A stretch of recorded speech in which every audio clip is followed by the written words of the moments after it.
നാരായണ. ശ്രീ ഗുരുവായൂരപ്പ. ശ്രീകൃഷ്ണായ നമ. ഓം. അംഗാനി വേദാശ്ചത്വാരോ മീമാംസ ന്യായവിസ്തര ധർമ്മശാസ്ത്രം പുരാണം ച വിദ്യാ ഹ്യേതാശ്ചതുർദശ. ആയുർവേദോ ധനുർവേദോ ഗാന്ധർവശ്ചേത്യനുക്രമാത് അർത്ഥശാസ്ത്രം പരം തസ്മാത് വിദ്യാസ്തു അഷ്ടാദശ സ്മൃത. 18 തരത്തിൽപ്പെട്ടതായിട്ടുള്ള വിദ്യകൾ. ആയുർവേദം, ധനുർവേദം, ഗാന്ധർവം, അർത്ഥശാസ്ത്രം തൊട്ടുള്ള ഓരോന്നും. വേദം, 4 വേദങ്ങൾ, മീമാംസ, ന്യായം, അതേപോലെ ധർമ്മശാസ്ത്രം, പുരാണങ്ങൾ. ധാരാളം അറിവുകൾ നമുക്കുണ്ട്. നമുക്കറിയാം, വേദം ആണ് പ്രമാണം. വേദത്തിൽ നിന്നാണ് തുടക്കം. 4 വേദം: ഋഗ്വേദം, യജുർവേദം, സാമവേദം, അഥർവവേദം. ഋഗ്വേദം 5 ശാഖകളായിട്ട് മാറി എന്ന് പറയുന്നു. പൈലനാണ് ഇത് ആദ്യം വ്യാസനിൽ നിന്ന് സ്വീകരിച്ചത്. യജുർവേദം വൈശമ്പായനാണ് സ്വീകരിച്ചത്. അതിൽ 6 ശാഖകൾ ഉണ്ടായി. സാമം ജൈമിനിയാണ് സ്വീകരിച്ചത്. അതിൽ 6 ശാഖകളുണ്ടായി. അഥർവത്തിൽ സുമന്തു ആണ് ആചാര്യനായിട്ട് വ്യാസനിൽ നിന്ന് വേദം സ്വീകരിച്ചത്. 9 ശാഖകൾ ഉണ്ടായി എന്നാണ്. അഥർവം ധാരാളമായിട്ട് കലികാലത്തിൽ പ്രയോഗിക്കപ്പെടും. സാമം ആയിരക്കണക്കിന് ശിഷ്യന്മാരത് ഏറ്റെടുത്തു എന്നാണ്. യജുർവേദത്തിൻ്റെ ഒരു പ്രത്യേക ശാഖ തന്നെ യാജ്ഞവൽക്യൻ ഉണ്ടാക്കി, കൃഷ്ണയജുർവേദം. ഇപ്പോൾ ശുക്ലയജുർവേദവും കൃഷ്ണയജുർവേദവും ആയിട്ട് വൈശമ്പായനൻ്റെയും യാജ്ഞവൽക്യൻ്റെയും ആയിട്ട് നമുക്ക് കാണാൻ സാധിക്കും. അതേപോലെ വേദങ്ങളിൽ 4 വിഭാഗങ്ങളുണ്ട് എന്നാണ് പറയാറ്. ബ്രാഹ്മണം, ആരണ്യകം, ഉപനിഷത്ത്, സംഹിത. അപ്പം അതിൽ എല്ലാം കൂട്ടിച്ചേർക്കപ്പെട്ടതാണ്. അത് മന്ത്രങ്ങളായിട്ട്, സൂക്തങ്ങളായിട്ട്. ഇപ്പോൾ 10,000-ത്തിലധികം മന്ത്രം ഋഗ്വേദത്തിലുണ്ട്. ബാക്കിയുള്ളതൊക്കെ വളരെ താഴെയുള്ളൂ. വളരെ വ്യത്യാസമുണ്ട്. പുരാണങ്ങൾ സാധാരണ കൂട്ടിച്ചേർക്കപ്പെട്ടതാണ് എന്ന് പറയാറുണ്ട്. സംഹിതകളാണ് ഈ പുരാണങ്ങൾ മുഴുവൻ. 18 പുരാണം, 18 ഉപപുരാണം, 18 ഔപപുരാണം, ഇങ്ങനെയാണ് പറയാറ്.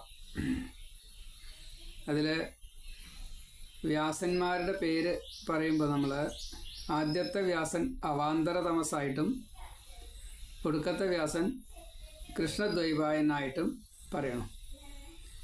പിന്നെ പ്രധാനപ്പെട്ടതായിട്ടുള്ള എല്ലാ ഋഷികളും വ്യാസന്മാരായിട്ടുണ്ട് എന്നും പറയണം. ഗൗതമൻ തൊട്ട് ബ്രഹ്മാവ് പോലും, ധർമ്മദേവൻ, ഇവരൊക്കെ വ്യാസനായിട്ടുണ്ട്. ബൃഹസ്പതി, ശുക്രാചാര്യർ ഒക്കെ വ്യാസനായിട്ടുണ്ട്. അപ്പോൾ ഇവിടെ പുരാണങ്ങളെ സംഹിതകളായിട്ട് പറയുമ്പോൾ ഭാഗവതത്തെ കുറച്ചും കൂടി പ്രത്യേകമായിട്ടാണ് പറയണം.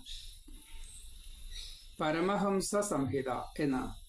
പരമഹംസന്മാരാൽ കൂട്ടിച്ചേർക്കപ്പെട്ടത്. അതുകൊണ്ട് പാരമഹംസ സംഹിതായാം എന്ന് ഓരോ അധ്യായത്തിൻ്റെയും ഒടുക്കം നമുക്ക് കേൾക്കാൻ സാധിക്കും. ഇനി വേദം, വേദാംഗം, ഉപവേദം, വേദാന്തം, ഇങ്ങനെ വ്യത്യാസങ്ങൾ. ഇപ്പം ശ്രുതി, സ്മൃതി കേട്ടിട്ടുണ്ടാവും. ശ്രുതി വേദമാണ്. സ്മൃതി വേദങ്ങളെ പഠിച്ചവർ അതിൽ കണ്ടത് പറയുന്നതാണ് സ്മൃതി. അപ്പോൾ വീക്ഷണ കൊണ്ട് വ്യത്യാസം ഉണ്ടാവാം. ഇപ്പം മനുസ്മൃതി, വ്യാസസ്മൃതി, അഷ്ടാവക്രസ്മൃതി, വസിഷ്ഠസ്മൃതി, വ്യാസസ്മൃതി, അങ്ങനെ സ്മൃതികൾ ധാരാളമുണ്ട്. വ്യാസനും സ്മൃതി ഉണ്ടാക്കിയിട്ടുണ്ട്. അതേപോലെ വേദം, വേദാന്തം, വേദാംഗം, ഉപവേദം, പിന്നെ ശാസ്ത്രം തൊട്ടുള്ളത് ഓരോന്നും.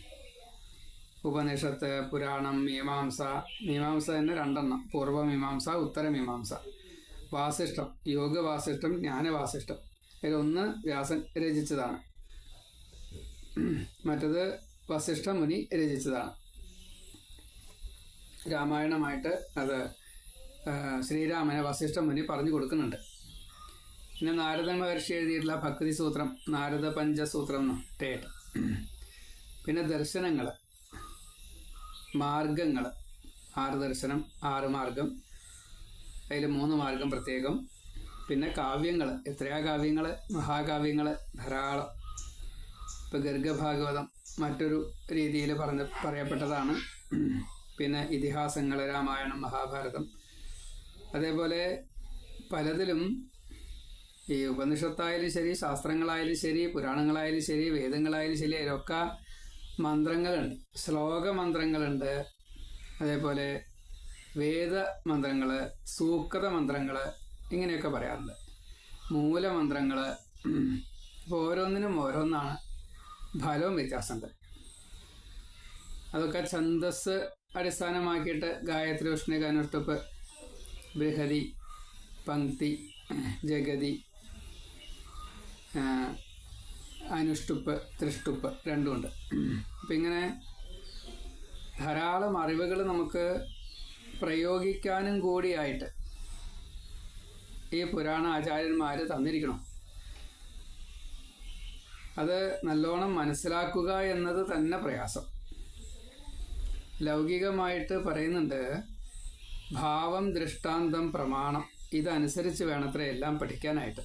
ജ്ഞാനവും വിജ്ഞാനവും കൂടിയിട്ട് പഠിച്ചാലേ നേരെ ആവുള്ളൂ. അപ്പോൾ 7 ഭാവങ്ങളുണ്ട്: ശാശ്വതം, ക്ഷണികം, ശൂന്യം, നിത്യം, അനിത്യം, കർത്തൃത്വം, അഹം. ഇങ്ങനെ 7 ഭാവങ്ങൾ. അതേപോലെ ബുദ്ധി, ആഗമം, യുക്തി, ചിന്ത, തർക്കം, ജ്ഞാനം, വിജ്ഞാനം, മനനം. ദൃഷ്ടാന്തങ്ങൾ. പ്രമാണം: പ്രത്യക്ഷം, ഊഹം, ശാബ്ദം, ഉപമാനം, അർത്ഥാപത്തി, സാക്ഷി, ഐതിഹ്യം. ഇങ്ങനെയൊക്കെ നമുക്ക് അറിവ് എത്രയാണ് എന്ന് ചോദിച്ചാൽ അറിയില്ല. അപ്പോൾ പഠിക്കുക തന്നെ വേണം. നമ്മൾ സ്വയം പഠിക്കണം. അതേപോലെ കൂട്ടുകാർ പരസ്പരം പറഞ്ഞുകൊണ്ട് പഠിക്കണം. ഗുരു പറഞ്ഞു തന്നത് പഠിക്കണം. ഗ്രന്ഥം വായിച്ച് പഠിക്കണം. അപ്പോൾ നമുക്കറിയാം, ഈ ന ചോരഹാര്യം ന ച രാജഹാര്യം ന ഭ്രാതൃഭാജ്യം ന ച ഭാരകാരി വ്യയേ കൃതേ വർദ്ധത ഏവ നിത്യം വിദ്യാധനം സർവധനാൽ പ്രധാനം. വിദ്യാധനം സർവധനാൽ പ്രധാനം എന്ന് എല്ലാവരും കേട്ടിട്ടുണ്ടാവും. എന്നാൽ ചോരഹാര്യം, ഇത് കള്ളന്മാർ കട്ടുകൊണ്ടുപോവില്ല. എന്നുവെച്ചാൽ രാജഹാര്യം, രാജാക്കന്മാർ ടാക്സായിട്ട് കൊണ്ടുപോവില്ല. എന്നാൽ ഭ്രാതൃഭാജ്യം, ഇത് സഹോദരന്മാർക്ക് ഭാഗിച്ച് കൊടുക്കണ്ട. എന്നുവെച്ചാൽ ഭാരകാരി, ഇത് ഏറ്റി നടക്കാനായിട്ട് ഭാരവും ഇല്ല. വ്യയേ കൃതേ, എത്രത്തോളം വ്യയം ചെയ്യണോ വർദ്ധതയേവ നിത്യം, വർദ്ധിച്ചു കൊണ്ടേയിരിക്കും. വിദ്യാധനം സർവധനാൽ പ്രധാനം. അത് നമ്മൾ മലയാളമാണ് ധരിച്ചെന്ന്. വിദ്യാധനം സർവധനാൽ പ്രധാനം മലയാള വാക്കാം, അത് സംസ്കൃതമാണ്. അതാണ്. രാജാവ് കൊണ്ടുപോകില്ല കള്ളനും കക്കുകില്ലിത്, സോദരർക്ക് അംശമേകേണ്ട തോന്നുകില്ലൊരു ഭാരവും, കൊടുത്താൽ ഏറിടും വിദ്യ അർഹനായി നൽക നിത്യവും, വേണ്ട പോലെ പ്രയോഗിച്ചാൽ ധനവും കീർത്തിയും തരും. ഞാനതിനൊന്ന് ഭാഷയിലാക്കി. എത്രയുള്ള ഒരു 5-6 കൊല്ലം മുന്നേ ഒരു വായനയ്ക്ക് ഞാൻ ഈ വരി ചൊല്ലി. നിങ്ങൾ കേട്ടിട്ടുണ്ടോ ചോദിച്ചു. ആ കേട്ടിട്ടുണ്ടോ പറഞ്ഞു. എന്താ കേട്ടിട്ടുണ്ടോ ചോദിച്ചു. അല്ല, ഇപ്പം ഈ പറഞ്ഞത് വിദ്യ ഉണ്ടാക്കി കഴിഞ്ഞാൽ അത് ശരിയാണ് എന്ന് ഞാൻ അപ്പം എഴുതിയിട്ടുള്ളൂ. 2018, 15, 9, 2018 എഴുതിയതാ. ആ കൊല്ലം തന്നെയാണത് ഞാൻ ഒരു വായനയ്ക്ക് പറഞ്ഞത്. അപ്പോൾ അവർ കേട്ടിട്ടുണ്ടാ പറഞ്ഞു. എന്താ കേട്ടെന്ന് വെച്ചാൽ അർത്ഥം അറിയാം അവർക്ക്. കാരണം ഇത് പച്ച മലയാളമാണ്. രാജാവ് കൊണ്ടുപോകില്ല, ധനം കൊണ്ടുപോകില്ലല്ലോ. രാജാവ് വിദ്യ കൊണ്ടുപോകില്ലല്ലോ. കള്ളനും കക്കുകില്ലത്, കള്ളനും കക്കാൻ കൂട്ടിയാൽ പറ്റുമോ? വിദ്യ ഇല്ല. സോദരർക്ക് അംശമേകേണ്ട, സഹോദരന്മാർക്ക് ഭാരം ഇത് കൊടുക്കണ്ടല്ലോ, ഭാഗ്യം കൊടുക്കണ്ടല്ലോ. തോന്നുകിൽ ഒരു ഭാരവും ഏറ്റി നടക്കുമ്പോൾ വല്ല ഭാരം ഉണ്ടോ ഇതിന്? ഇല്ല. കൊടുത്താൽ ഏറിടും വിദ്യ, സംശയമില്ലല്ലോ. എത്രത്തോളം കൊടുക്കണോ അത്രത്തോളം വിദ്യ ഉറച്ചു കിട്ടുക. അർഹനായി നൽകുക നിത്യവും. അപ്പോൾ അർഹത ഉള്ളവർക്ക് നിത്യമായിട്ട് കൊടുക്കണം.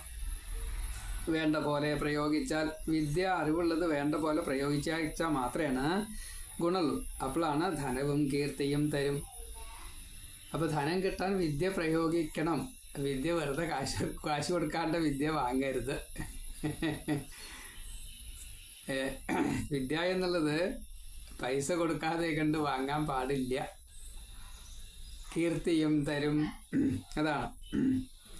അക്ഷരം വിപ്രഹസ്തേന മാതൃഹസ്തേന ഭോജനം ഭാര്യാഹസ്തേന താമ്പൂലം രാജഹസ്തേന കങ്കണം. ഇതൊക്കെ നിങ്ങൾക്ക് അറിയാവുന്ന കാര്യങ്ങളാണ്. അക്ഷരം ബ്രാഹ്മണര്, ഭക്തര്, ഈശ്വര കാരുണ്യമുള്ളവര്, അവർ തരണം വിദ്യ. അമ്മ ഊണ് തയ്യാറാക്കി തന്നാൽ, ചോറ് ഉരുള ഉരുട്ടി തന്നാലും ശരി. ഭാര്യയാണ് താമ്പൂലം തരേണ്ടത്, മുറുക്കാനേ. അതേപോലെ രാജാവിനെ കൊണ്ടാണ് അംഗീകാരം വേണ്ടത്. അക്ഷരം വിപ്രഹസ്തേന മാതൃഹസ്തേന ഭോജനം ഭാര്യാഹസ്തേന താമ്പൂലം രാജഹസ്തേന കങ്കണം. അപ്പോൾ ഇങ്ങനെ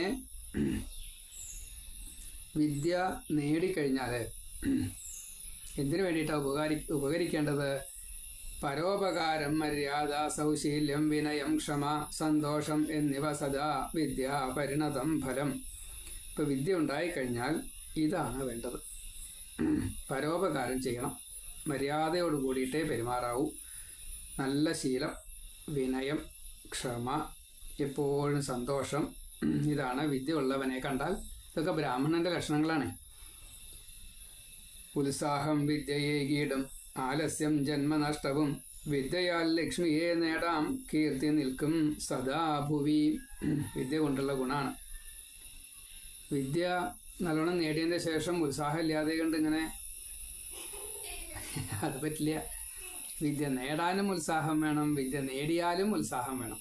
ശതധൃതി ധൃതവ്രതൻ, അങ്ങനല്ലേ. ആലസ്യം ജന്മം നഷ്ടാക്കും, എന്തെങ്കിലും ചെയ്തുകൊണ്ടേയിരിക്കണം. വിദ്യയാൽ ലക്ഷ്മിയെ നേടാം. വിദ്യ കൊണ്ട് ലക്ഷ്മിയെ നേടാൻ വെച്ചാൽ വിദ്യ പറഞ്ഞു കൊടുക്കുമ്പോൾ ധനം കിട്ടുന്ന തന്നെയാണ്.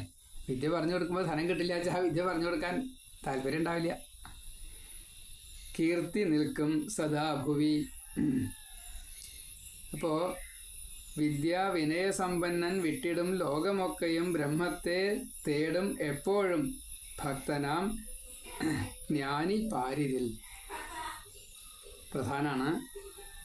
വിദ്യ കൊണ്ട് വിനയം ഉണ്ടാവും. ഈ പ്രപഞ്ചത്തിലുള്ള ശബ്ദസ്പർശ രൂപരസ ഗന്ധങ്ങളെ വിഷയങ്ങളാണ്, അതിനെ വിടും, ആവശ്യമില്ലാതെ തോന്നും. ബ്രഹ്മത്തെ തേടും. ബ്രഹ്മത്തിലേക്ക് എത്താൻ വേണ്ടിയിട്ടാണ് വിദ്യ എന്ന് അറിയണം എന്നർത്ഥം. എപ്പോഴും ഭക്തനായിട്ട് ജ്ഞാനിയായിട്ട് ഇവിടെ ജീവിക്കാൻ സാധിക്കും, അങ്ങനെ അറിയപ്പെടുകയും ചെയ്യും.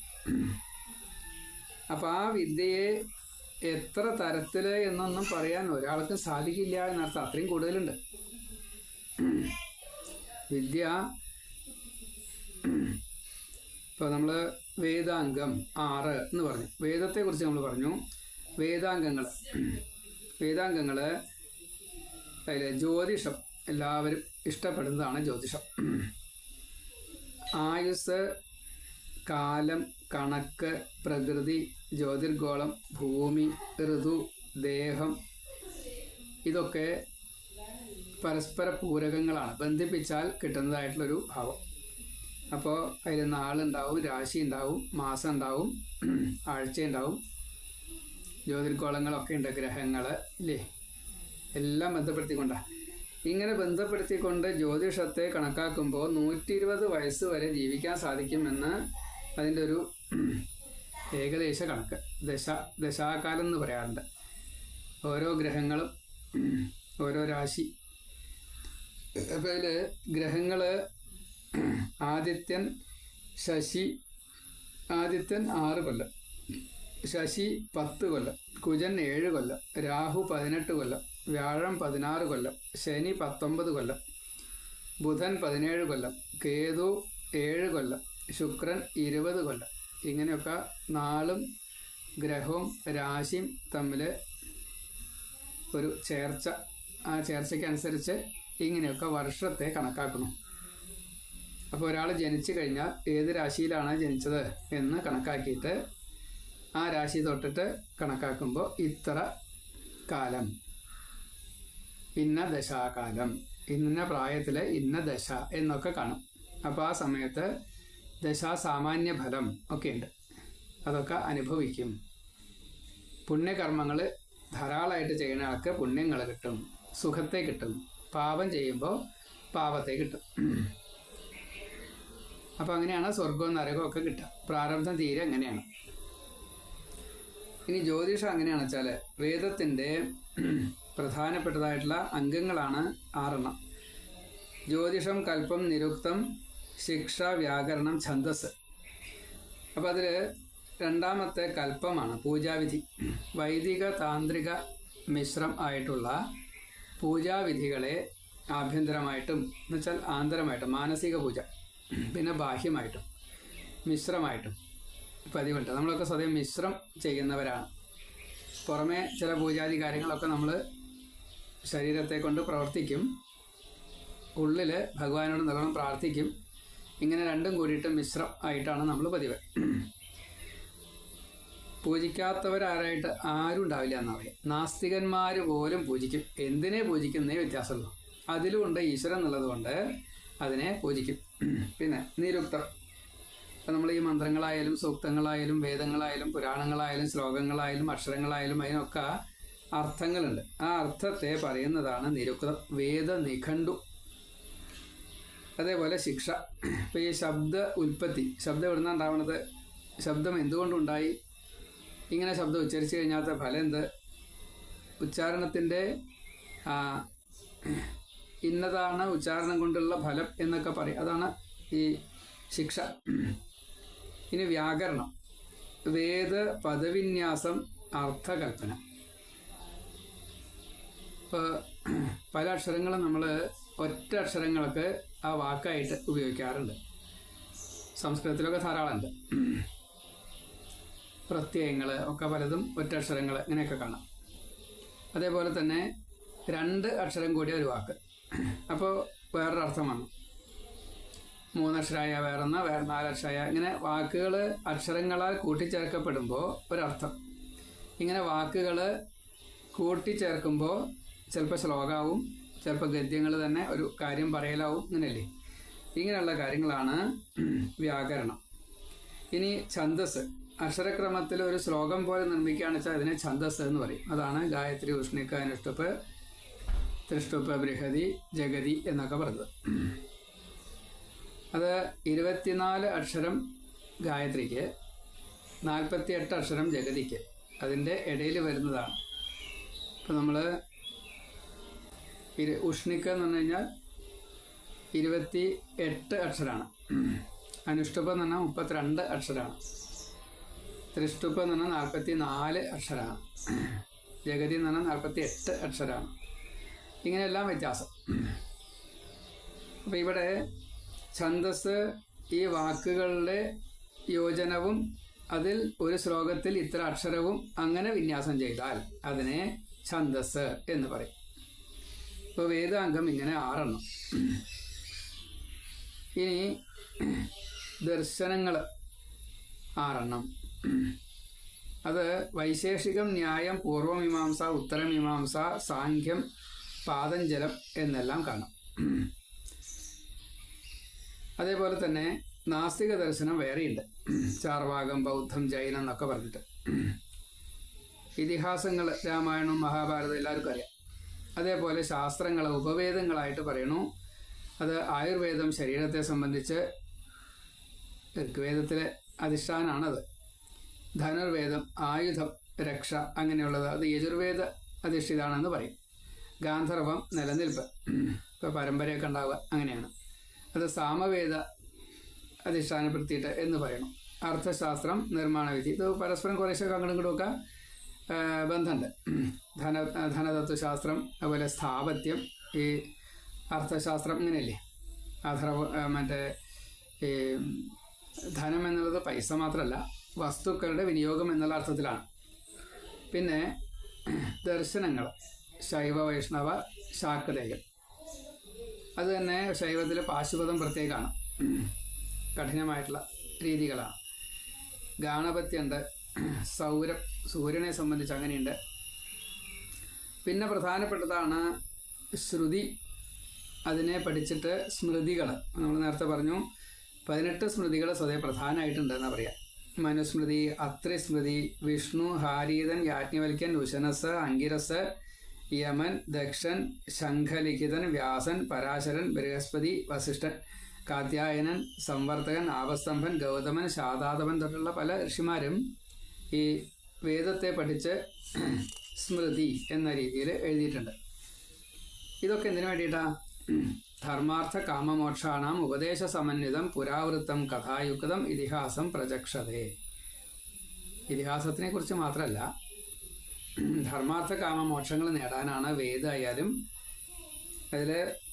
അതിൻ്റെ വ്യാഖ്യാനങ്ങളായിട്ടുള്ള നേരത്തെ പറഞ്ഞ അറിവ് തരുന്ന 18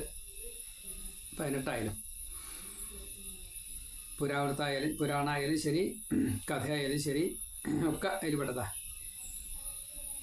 അപ്പോൾ അതിൻ്റെ ചില സൂത്രവാക്യങ്ങളായിട്ട് ഉപനിഷത്തുകൾ, അതിൽ 10 പ്രധാനം.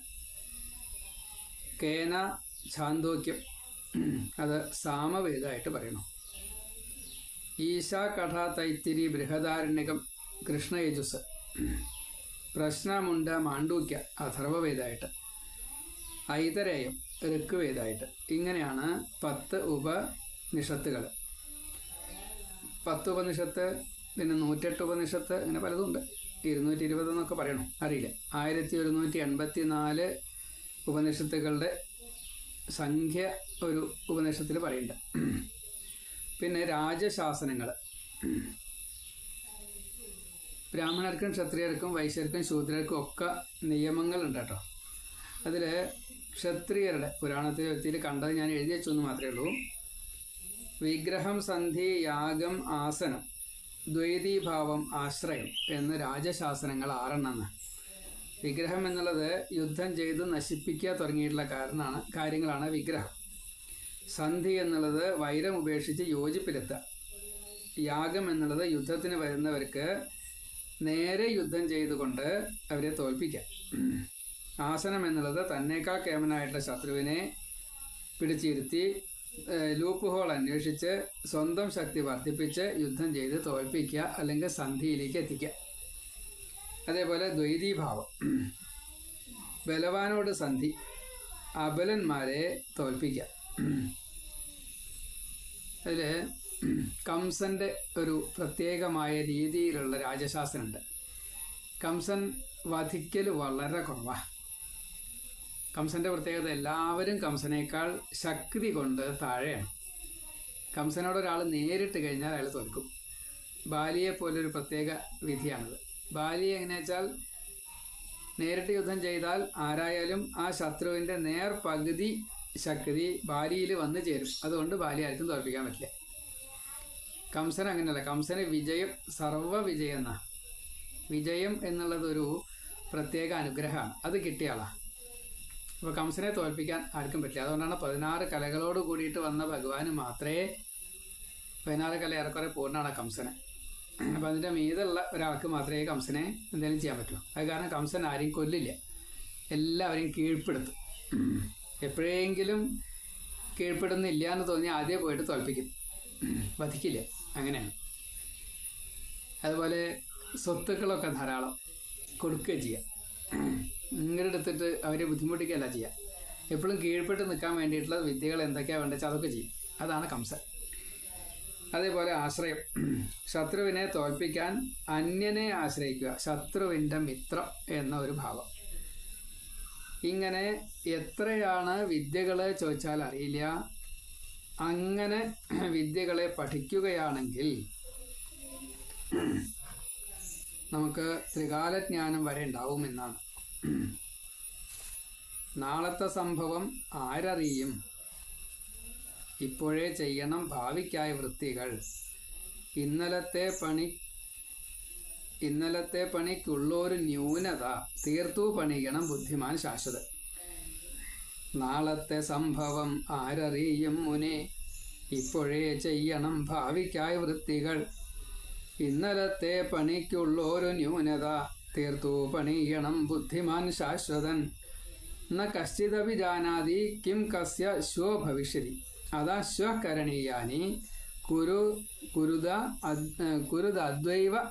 കുരുതദ്യൈവ ബുദ്ധിമാൻ. കുരുതദ്യൈവ ബുദ്ധിമാൻ, ഇപ്പൊ തന്നെ ചെയ്യണമെന്നാ. ആർക്കും അറിയില്ല. എന്നാ കശ്ചിത് അഭി ജാനാതി, ആർക്കും ഒന്നും അറിയില്ല എപ്പോഴോ എന്താന്നുള്ളത്. കിം കസ്യ ശ്വ ഭവിഷ്യതി, നാളെ എന്താ സംഭവിക്കുക നിശ്ചല. അതാ ശ്വ കരണീയാനി, അതുകൊണ്ട് ഇന്ന് തന്നെ. ഇപ്പോൾ നാളെ എന്താ അറിയില്ല, അതുകൊണ്ട് ഇന്ന് തന്നെ ചെയ്യാം, അല്ലെങ്കിൽ അപ്ലൈ ചെയ്യാം. കുരുത അദ്യൈവ ബുദ്ധിമാൻ, ഒന്നുകിൽ ഇന്ന് തന്നെ ചെയ്യാം, അല്ലെങ്കിൽ നാളെയും കൂടി അങ്ങനെ ചെയ്യണം എന്നാ. എന്താ കാരണം? ആയുഷഖണ്ഡമാതായ രവിരസ്തമയം ഗത അഹന്യഹനി ബോദ്ധവ്യം കിമേതർ സുഹൃതം കൃതം. കാരണം നമ്മൾ ഓരോ ദിവസവും നഷ്ടപ്പെടുത്തുമ്പോൾ ആയുസ് ഇങ്ങനെ കുറഞ്ഞു വരും. സൂര്യൻ ഇങ്ങനെ ഉദിക്കുക അസ്തമിക്കുക ചെയ്യും.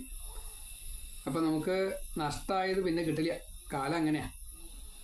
അതുകൊണ്ട് എല്ലാ ദിവസവും ബോധ്യപ്പെടുത്തണം, ഞാൻ ഇന്ന് എന്താ ചെയ്തത്. അത്ര ശ്രദ്ധിക്കണം. അന്നന്ന് ചെയ്തു തീർക്കേണ്ടത് അന്നന്നേ ചെയ്തു തീർക്കണം. പിന്നേക്ക് വെച്ചാൽ പിന്നെയും അത് നീട്ടേണ്ടതായി വരും. മഹാകവികൾ പറഞ്ഞതാ. അപ്പോൾ നമ്മെ അറിഞ്ഞിട്ടില്ല എങ്കിൽ നമുക്ക് നഷ്ടം തന്നെയാണ്. രാമായണത്തിൽ ആദ്യമേ തന്നെ പറയുന്ന ഒരു കാര്യമുണ്ട് എഴുത്തച്ഛൻ. കിം ക്ഷണം, കിം കണം, കിം ഋണം, കിം ദൈവം. സമയം നഷ്ടപ്പെടുത്തി കഴിഞ്ഞാൽ വിദ്യ നഷ്ടമാകും. അതേപോലെ ഒരു ഉറുപ്പ്യായാലും ഒരു മണി ധാന്യമായാലും നഷ്ടപ്പെടുത്തി കഴിഞ്ഞാൽ ദാരിദ്ര്യമാണ് ഫലം. അതേപോലെ കടം വാങ്ങിക്കഴിഞ്ഞ് തീർക്കാൻ പറ്റിയില്ല വെച്ചാൽ എന്നും സ്വസ്ഥത ഉണ്ടാവില്ല. എന്ത് ദൈവം എന്ന് ചോദിക്കുന്ന ആൾക്ക് മുക്തിയും കിട്ടില്ല. അപ്പം നമ്മൾ നല്ലോണം മനസ്സിരുത്തണം എന്ന് സാരം. അതേപോലെ ഈ വിദ്യ എന്നുള്ളത് സ്ഥിരമായിട്ട് പ്രയോഗിച്ചിട്ടില്ല വെച്ചാൽ അതിന് വേണ്ടത്ര ഫലം കിട്ടില്ല. പുസ്തക സ്ഥാപിത വിദ്യ പരഹസ്തഗതം ധനം ദേശാന്തരഗത പുത്രോ നാമമാത്രം ഉപാചരയുന്ന. പുസ്തകത്തിലുള്ള വിദ്യ നമുക്ക് അന്യരുടെ കയ്യിലിരിക്കുന്ന ധനം പോലെ ഉണ്ടാവുള്ളൂ, ഉപയോഗം ഉണ്ടാവില്ല. അപ്പം എനിക്കൊക്കെ ഈ മറവി രോഗം ഉണ്ടാവുകൊണ്ട് വലിയ പ്രശ്നമാണ്.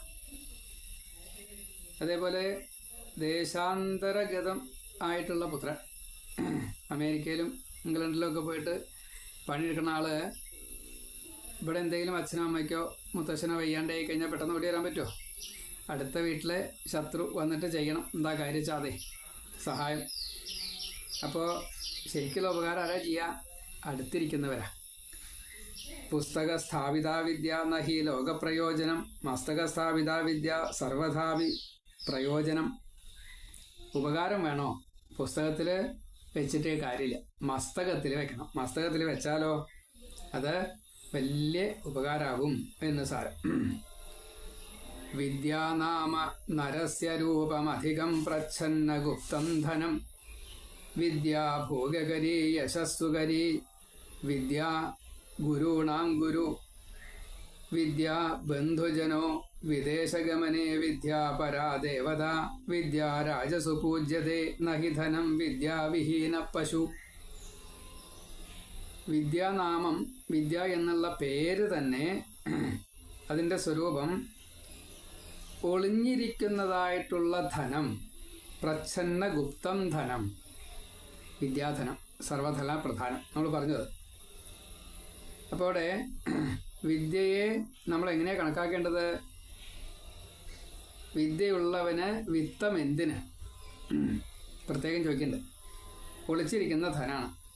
മാത്രമല്ല വിദ്യ എത്രത്തോളം നമ്മൾ ഉപയോഗിക്കുന്നുവോ അത്രത്തോളം അതിന് യശസ്സും കിട്ടും, സുഖവും കിട്ടും. വിദ്യ ഗുരുക്കന്മാരുടെ ഗുരുവാണ്. ഗുരുവിൻ്റെ ഗുരുസ്ഥാനത്താണ് വിദ്യ ഇരിക്കുന്നത്. അതുകൊണ്ടാണ് ആ ഗുരു നമുക്ക് വിദ്യ പറഞ്ഞു തരുന്നത്. വിദ്യ ബന്ധുക്കളാണ്. ഇത്രയും നല്ല ബന്ധു വേറില്ല വിദ്യയെ പോലെ. അതേപോലെ വിദേശത്ത് പോയി നമ്മുടെ കയ്യിലൊന്നും ഇല്ലേക്ക, ഈ വിദ്യ കൊണ്ട് ബന്ധുക്കളെ നമുക്കുണ്ടാക്കാം. നമ്മുടെ കൂട്ടുകാരായിട്ട് ബന്ധുക്കളായിട്ട് അവർ വരും, ഒരു ബന്ധുവില്ലാത്തവർ വിദ്യ ഉണ്ടെങ്കിൽ. മാത്രമല്ല വിദ്യ പരദേവതയാണ്. വിദ്യ എപ്പോഴും നമ്മളെ എല്ലാവരാലും ബഹുമാനിപ്പിക്കപ്പെടും. രാജാവ് പോലും നമ്മളെ ബഹുമാനിക്കും. മാത്രമല്ല വിദ്യയെ ഉണ്ടായിട്ടും പ്രയോഗിച്ചില്ലാച്ചാലും വിദ്യ നേടാഞ്ഞാലും വിദ്യയെ അറിയാഞ്ഞാലും പശുവർഗമായിട്ട് മാറും. അപ്പോൾ നമ്മൾ വിദ്യ നേടണ്ടേ? ലോക ഗുരു ആയിട്ട് ദക്ഷിണാമൂർത്തിയായാലും ശ്രീകൃഷ്ണനായാലും സരസ്വതി ദേവിയായാലും ശൈവ വൈഷ്ണവ ശക്തയോ ഒരേപോലെ. ഗണപതി ആയാലും വിദ്യ തരും. സിദ്ധി ബുദ്ധി പത്നിമാരാണ് ഗണപതിയുടെ. വിദ്യ പഠിച്ചു കഴിഞ്ഞാൽ സിദ്ധി കിട്ടും. ബുദ്ധി പ്രയോഗിച്ചിട്ടാ പഠിച്ചു വെച്ചാലോ ആ സിദ്ധി പ്രയോഗിക്കപ്പെടും, ശിവപദത്തിലേക്ക് എത്തും എന്നർത്ഥം. അപ്പോൾ ഇവിടെ നമ്മൾ സാധാരണഗതിയിൽ ഭാഗവതന്മാരൊക്കെ കൃഷ്ണനെയാണ് കണക്കാക്കുക. അതുകൊണ്ട് വിദ്യാഗോപാലം, ഗോ എന്ന് പറഞ്ഞു കഴിഞ്ഞാൽ പശുവാണ്. നമ്മളൊക്കെ പശുക്കളിൽ പെടും. ഈ പശു എന്ന് പറഞ്ഞു കഴിഞ്ഞാൽ മറ്റേ തിര്യക് ജാതി എന്നുള്ള അർത്ഥത്തിൽ മാത്രമല്ല, ജീവജാലം പ്രാണിവർഗമൊക്കെ പശുക്കളിലാണ് വിടുക. ജീവജാലം എന്നുള്ള അർത്ഥത്തിലാണ്. അപ്പോൾ അതുകൊണ്ട് നമ്മളെ കയ്യിലാണ് വിടുക, ജന്തുലോകം. ജീവജാലങ്ങളുടെ രക്ഷയ്ക്ക് വേണ്ടിയിട്ട് ഗോപാലൻ, പശുക്കളെ മേയ്ക്കുന്നതായിട്ടുള്ള നമ്മളെ പാലിക്കുന്നതായിട്ടുള്ള ഗോപാലൻ. വിദ്യ ഗോപാല മന്ത്രം, ഗോപാലനാൽ പറയപ്പെട്ടതായിട്ടുള്ള വിദ്യ നമ്മൾ പഠിക്കണം. ആ വിദ്യ കിട്ടാൻ വേണ്ടിയിട്ട് കൃഷ്ണനെ തന്നെ ആശ്രയിക്കുക. അങ്ങനെയാണ് പതിവ്. അപ്പോൾ നാരദ മഹർഷി കണ്ടുപിടിച്ച 32 അക്ഷരങ്ങളുള്ള ശ്രീകൃഷ്ണൻ ദേവതയായിട്ടുള്ള ഈ മന്ത്രം സ്ഥിരമായിട്ട് 32, 4, 36 4 മൂർത്തിഭേദങ്ങളുണ്ട്. മനഃശുദ്ധിക്ക് വേണ്ടിയിട്ടാണ് വിദ്യ. അപ്പം അങ്ങനെ മനഃശുദ്ധിക്ക് വേണ്ടിയിട്ട് വിദ്യ നേടിയിട്ട് കൃഷ്ണനെ ആശ്രയിക്കുക. എല്ലാ ദിവസവും 36 തവണ, രാവിലെ ഉച്ചയ്ക്കും വൈകുന്നേരം വേണമെന്നാണ് വിധി. രാവിലെയും വൈകുന്നേരവും ഇത് ചെല്ലുക. കുളിച്ച് ശുദ്ധമായിട്ട് ചന്ദനക്കുരയൊക്കെ തൊട്ട് ഇത് ചെല്ലുക. ശ്രീനാരദ ഋഷി അനുഷ്ടുപ്ഛന്ദ ശ്രീകൃഷ്ണ പരമാത്മാ ദേവതാം ഓം ക്ലീം കൃഷ്ണ കൃഷ്ണ ഹരേ കൃഷ്ണ സർവജ്ഞ ത്വം പ്രസീദ മേ രമാരമണ വിശ്വേശ വിദ്യാം ആശു പ്രയച്ഛമേ. അപ്പം അതിൻ്റെ അർത്ഥം എന്താണെങ്കിൽ, അല്ലയോ ശ്രീകൃഷ്ണ, സർവം ഹരിക്കുന്നതായിട്ടുള്ള കൃഷ്ണ ഭഗവാനെ, എല്ലാം അറിയുന്നതായിട്ടുള്ള സർവജ്ഞ അങ്ങ് എന്നിൽ പ്രസാദിക്കണേ. ത്വം പ്രസീദമേ, രമാരമണനാണ്. രമ എന്നുള്ളത് രമിപ്പിക്കുന്ന ഭാവം. നമുക്ക് വസ്തുക്കൾ കിട്ടിയാലാണ് രമിപ്പിക്കുക. അപ്പോൾ ലക്ഷ്മിയാണ്, ലക്ഷ്മീനാഥനാണ്. അതുകൊണ്ട് ധാരാളം വസ്തുക്കളെ തരണേ. വിദ്യ കൊണ്ടാണ് അത് കിട്ടുക. വിശ്വത്തിൻ്റെ ഈശ്വരനായിട്ടുള്ള ഭഗവാനെ അങ്ങ് വിദ്യ തന്ന് ഞങ്ങളെ സഹായിക്കണം.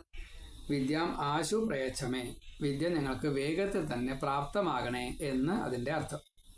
അപ്പോൾ നമുക്ക് ആ ഭഗവാൻ ശ്രീകൃഷ്ണനെ സ്തുതിച്ചുകൊണ്ട് എല്ലാ ദിവസവും രാവിലെയും വൈകുന്നേരവും ഒരു അരമണിക്കൂർ ചിലവഴിച്ചു കഴിഞ്ഞാൽ 36 തവണ ഈ വിദ്യ ഗോപാല മന്ത്രം ജപിക്കാൻ സാധിക്കും. പരീക്ഷയിലൊക്കെ ജയിക്കും. ഭാഗവതം പഠിക്കാൻ സാധിക്കും. ഭാഗവതത്തിൽ ആണത്രേ, ഭാഗവതത്തിലൂടെയാണ്, ഭാഗവതം വ്യാഖ്യാനം ചെയ്യുന്നതിലൂടെയാണ് വിദ്യയുണ്ടോ ഒരാൾക്ക് എന്ന് പരീക്ഷിക്കപ്പെടുക. ആപത്ഘട്ടങ്ങളിൽ ഈ പത്നിമാർ, കുലസ്ത്രീകൾ, ഭാര്യയാണ് സ്വതേ ആപത്തിനെ നിവാരണം ചെയ്യാൻ വേണ്ടിയിട്ട് ഗൃഹസ്ഥകൾ എന്താണോ ആപത്ത് വെച്ചാൽ അതിനെ തരണം ചെയ്യും. വയ്ക്കാൻ അരിയില്ലാച്ചാൽ അത്, ധനം ഇല്ലാച്ചാൽ അത്, മറ്റെന്തെങ്കിലും ആപത്തുണ്ട് വെച്ചാൽ അതിനെ തീർക്കാൻ അവർ കുറ്റം പറ്റും. അവർ ചെയ്തോളും, അത് പാതിവൃത്യം കൊണ്ട് ചെയ്തോളും. യുദ്ധത്തിൽ ആയുധപ്രയോഗം, നല്ല വീര്യം, ശൗര്യം, തിദിക്ഷ പലതും വേണം യുദ്ധം ചെയ്യാനേ. നല്ല കൈയടക്കം, അച്ചടക്കമൊക്കെ വേണം, ദീർഘവീക്ഷണങ്ങളൊക്കെ വേണം. അപ്പം അത് ഉള്ള ആൾ യുദ്ധം ജയിക്കും. ഇങ്ങനെ വിദ്യ പരീക്ഷിക്കപ്പെടും എന്നാണ്. അപ്പോൾ നമുക്ക് ആ ഭഗവാൻ വിദ്യ തരട്ടെ. ശ്രീനാരദ ഋഷി അനുഷ്ടുപ്ഛന്ദ ശ്രീകൃഷ്ണ പരമാത്മാദേവത. ഓം ക്ലിം കൃഷ്ണ കൃഷ്ണ ഹരേ കൃഷ്ണ. സർവജ്ഞത്വം പ്രസീദമേ. രമാരമണ വിശ്വേശ വിദ്യാം ആശു പ്രേച്ഛമേ. ഈ വിദ്യയെക്കുറിച്ച് കുറച്ച് പറഞ്ഞത് എല്ലാവർക്കും ഇഷ്ടമാവണേ എന്ന് പ്രാർത്ഥിച്ചുകൊണ്ട് ഇത് ഭക്തന്മാർക്കായിട്ട് സമർപ്പിക്കുന്നു. വാക്കുകൾ ഭഗവാന്റെ തൃക്കാൽക്കൽ സമർപ്പിക്കുന്നു. ശ്രീകൃഷ്ണാർപ്പണമസ്തു. ഹരേ നാരായണ.